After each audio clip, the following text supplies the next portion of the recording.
Welcome back to News 13. I'm Tom Hewitt, sitting alongside Robert Shields. And Robert, you've got a plan for revamping the Polaris Building downtown that's been a problem for the city for quite some time. What exactly is it that you plan to do with the Polaris? Well, basically, we see a huge opportunity for awareness about food security issues as well as economic and other security issues by renovating the Polaris Building and turning it into a vertical farm. Basically, conditioning the space so that people who want to grow food in there using hydroponics and LEDs can come in and lease the space, and basically like a hotel room, but you go in and check on your plants instead of sleeping. The Polaris, it's a big building, and converting it into a farm is a pretty serious undertaking. There's obviously some pretty big barriers there, refurbishing the building, utilities, setting up the kind of infrastructure that you need to, to feed plants. How do you plan to I guess, overcome those obstacles?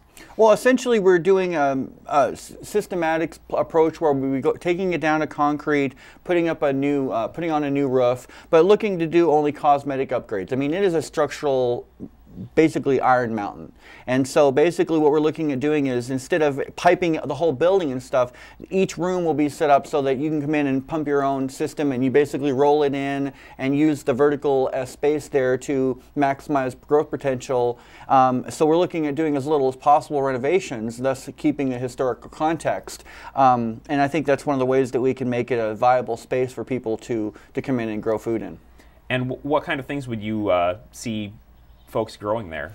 Well, any number of arrays. We could have mushrooms growing in one area, microgreens growing in another. There are fruits and vegetables that you can grow. They take different timelines, but that's one of the benefits of actually this building. Because of its existing structure as a hotel, it already has these areas that can be developed into microclimates. And so that gives us an ability to grow a great variety of things. And test and see what works best. Now, it's important to understand that this farm project, while important to urban agriculture, is only part of an overall agenda for food security, which combines the existing CSAs and other farmers around the state to allow us all access to healthy food.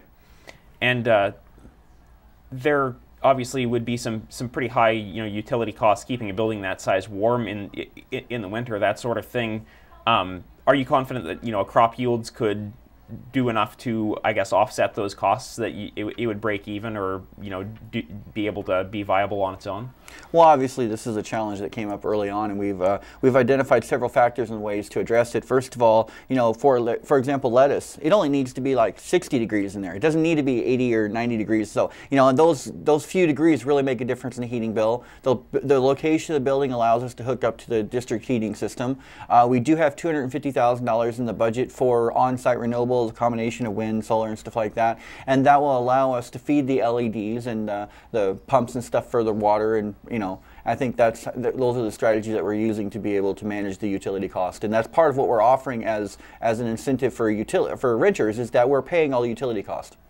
You mentioned a budget. What does, I guess, the cost structure look like? What's it going to take to turn this into your vision? Okay, well, basically the project has three phases. Phase one, which is called Occupy the Polaris, is what we're trying to go now, and it basically allows us to take ownership of the building, and then we've worked with the plan up with the city so that we can occupy the first 2 floors, basically put on a new roof and start growing in the first 2 floors for the next couple of years. The grants and stuff that we're going to need to go after, and this is a $2 million budget, $1 million to purchase and $1 million to renovate.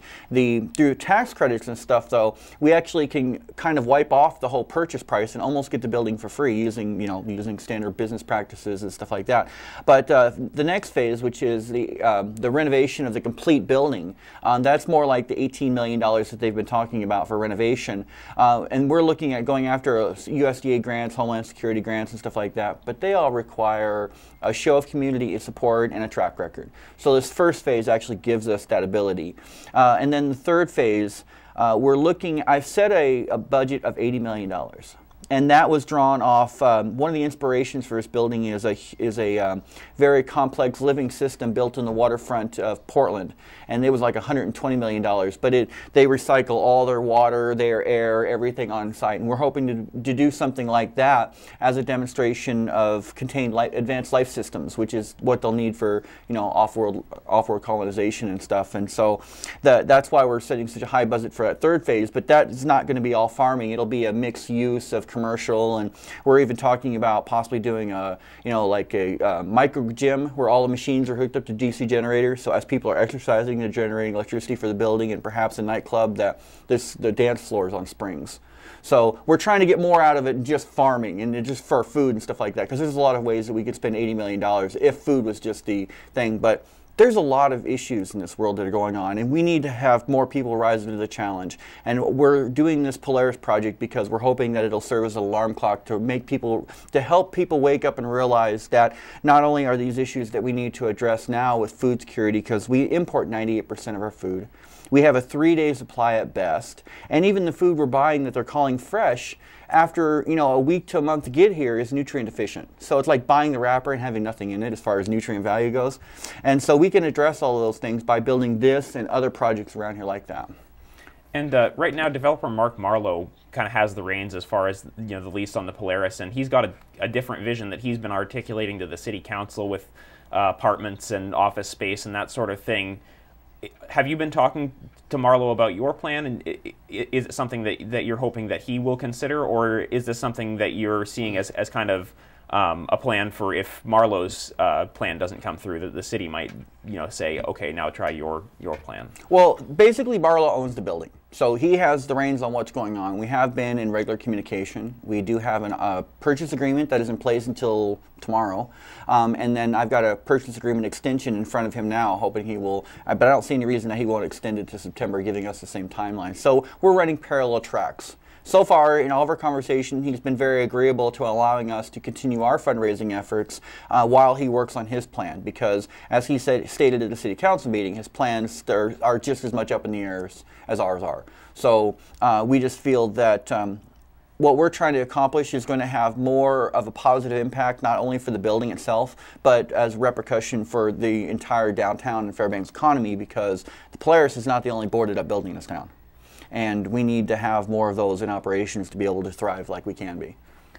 Is under your plan, is there a point at which you would see the Polaris building, I guess, breaking even, in the sense that taking in or producing as much revenue as the costs that it generated, or is this something that would require I guess, community support for the long term in the form of, I don't know, taxation or subsidization of property taxes, that sort of thing? Oh no, our nonprofit is about resiliency and self-sustainability, and we developed a business plan for this. This is actually, Mark is talking about spending $20 million to have a building worth $15 million. We've done the calculations on the first phase, which is on the business plan, which you can go to Facebook and the Food Security in Alaska page. The business plan, the presentations, all of that stuff is there for your review.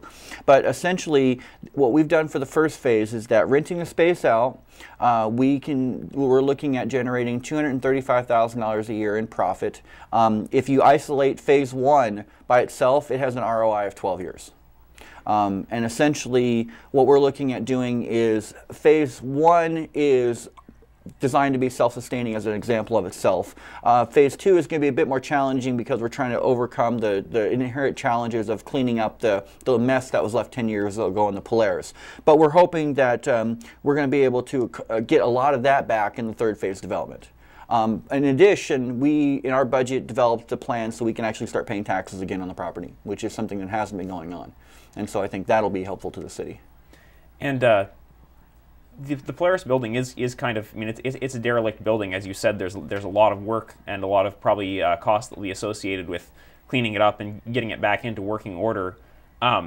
Did you ever consider, I guess, going with a different building or constructing one altogether, from the ground up, or does it make better financial sense to go with the Polaris? Well, financial sense is an interesting word because I don't believe our current economic system truly evaluates all the cost and benefits of doing any particular project. But to address the question, we actually have 12 acres of land on a farmer's road. We've got a conditional use from the borough to build a school out there, and I confirmed it with the borough. There were no height restrictions. So we are committed to building a vertical farm because this will be the third in the world, and I think it'd really help drive a new economy for a lot of things for Alaska. However, the reason that we're looking at the Polaris has a lot to do with the building itself. The Polaris Hotel is a historic icon for this town. And when we're making change, we're talking about the world changing and stuff, that's really hard for people to accept. And so by utilizing the Polaris Hotel and trying to maintain as much of its structural and cosmetic integrity as possible, what we're really doing is creating a bridge for the community, for those who transitioning from the past to the present and into the future. Because if we renovate this building, it could be around for another 50 to 100 years. And when you're making change, that kind of continuity helps people move along. And in order to thrive and reach our potential, we need to be making a lot of changes in the next couple of years. And you've been trying to do a good deal of public outreach for this, and I understand you've got a couple of meetings coming up this coming week at the Nolwenn Library. Yes, for the last year we've been running an educational campaign, doing different kind of meetings, and a lot of it on Facebook, the food security page. We also started a causes.com campaign, which is how we're doing the fundraising and stuff. Now Monday night at the library from 5:30 to 6:30 there is a town hall where I'll be making the same presentation that I made to the City Council in regards to our plan, telling people where we're at, trying to answer questions and help people become more familiar with what this project is and what it means that we're talking about more than just food.